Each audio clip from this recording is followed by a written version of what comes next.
আরে দাঁড়ান দাঁড়ান দাঁড়ান, স্কিপ করবেন না, দেখে যান কিসের ভিডিও। আমি জানি আপনারা যদি ভিডিওটা দেখেন তাহলে আপনাদের অবশ্যই পছন্দ হবে, কারণ উল বোনা যায় উলের কাটা ছাড়া, এটা শুনলেই কেমন অবাক লাগে, তাই না? আর আমি তাই করেছি, কোনো রকম কাটা ছাড়া, কুরুশ কাটা ছাড়া একটা টুপি বানিয়েছি, যা কিনা আমি মেয়েকে মেয়ের জন্মদিনে গিফট করেছি। এবার আসি আসল কথা, এটা কি করে বানালাম। প্রথমেই আমি একটা উল নিয়ে নিলাম, যাকে দুভাঁজ করে এভাবে মেপে নিলাম। মাপটা আপনাদের দেখালে আপনাদের সুবিধা হবে করতে, তাই এই মাপটা নেওয়া। টোটালে স্কেলের মাপ যদি ধরেন তাহলে 36 সেন্টিমিটার, তবে এটা আমার মেয়ের মাথার মাপে করেছি, ছোট হয়েছে। আপনি যদি এর চেয়ে বড় বানাতে চান তাহলে কিন্তু 36-এর চেয়ে বড় নিতে হবে আপনাকে। উল নিয়ে যখন কাজ করা হবে, উলটাকে কিন্তু এভাবে দুভাঁজ করে নিয়েই কাজ করতে হবে এবং দুটো মাথাকে সমান রেখে। আর উলটাকে কি করে কি পেঁচাবো দেখে নিন, এইভাবে পেঁচাতে হবে। এই যে প্যাচটা আমি চিরুনির উপর দেখালাম, এটা আমি এবার ইলাস্টিকের ওপর করব। ইলাস্টিকটা আমি 1 ইঞ্চি নিয়েছি, 2 ইঞ্চি ইলাস্টিকটা নিলে বেটার হতো। আমি এটা করতে করতে উপলব্ধি করেছি, আগে বুঝতে পারিনি। এইবার ইলাস্টিকের মধ্যে এইভাবে উলগুলোকে ঢোকাতে হবে, যেটা আমি চিরুনির উপর আপনাদেরকে দেখিয়েছি। এভাবে কিন্তু 5টা উল ঢোকাতে হবে প্রথম পর্যায়ে। 5টা উল ঢোকানোর পর আমরা ওখানে 5 জোড়া উল পেয়ে যাব, অর্থাৎ 10টা উল পেয়ে যাব। 10টা উলকে আমি 3টে করে ভাগ করে নিলাম, নিয়ে তারপর বিনুনি করলাম। একটা কিন্তু সিঙ্গেল থেকে গেল, ওটা এক্সট্রা সাইডেই থাকবে। এরপরে যখন আমি আবার ইলাস্টিকের ভেতর উল ভরবো, তখন আমি 4টে উল নেব। ফলে 4টে উলের থেকে ওখানে 8টা পাবো, আর এখানে যে এক্সট্রা একটা পড়ে আছে এটা দিয়ে 9টা হয়ে যাবে। অর্থাৎ 3টে করে ভাগ করে নিলে আমি আবার একটা বিনুনি করতে পারবো। এইভাবেই আমাকে বিনুনি করে এগিয়ে যেতে হবে, অর্থাৎ প্রথমে 5টা নেব, তারপর 4টে নেব। পুরো ইলাস্টিকটাকে এইভাবে বিনুনি করে করেই কভার করতে হবে।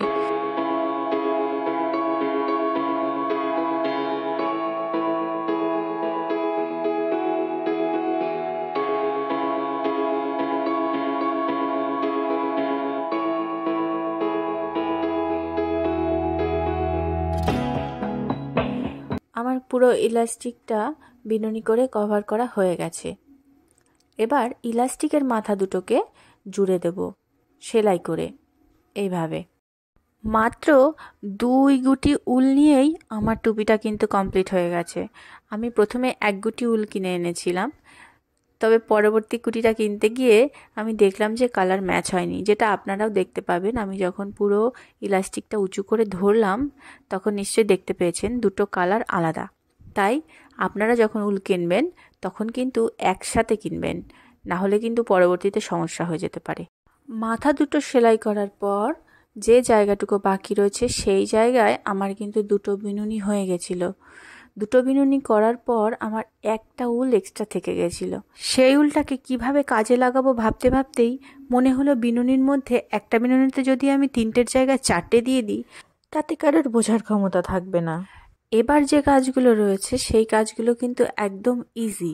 সূচের মধ্যে উল ভরতে হবে এবং সেই সূচটা দিয়ে আমাকে বিনুনিগুলোকে জোড়া লাগাতে হবে। জাস্ট বিনুনিগুলো জোড়া লাগালেই কিন্তু টুপি তৈরি হয়ে যাবে।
এবার টুপিটাকে সোজা করে নিলাম আর টুপির ঝুঁটি তৈরির জন্য একদম নিচের থেকে সেলাই করা শুরু করলাম।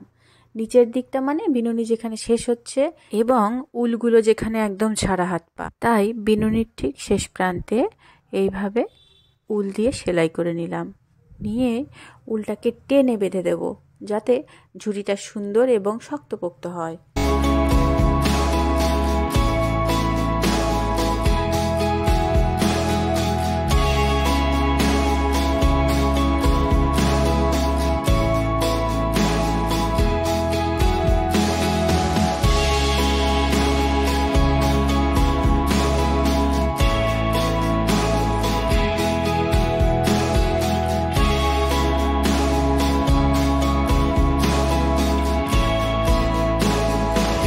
ব্যাস, টুপি বানানো কমপ্লিট।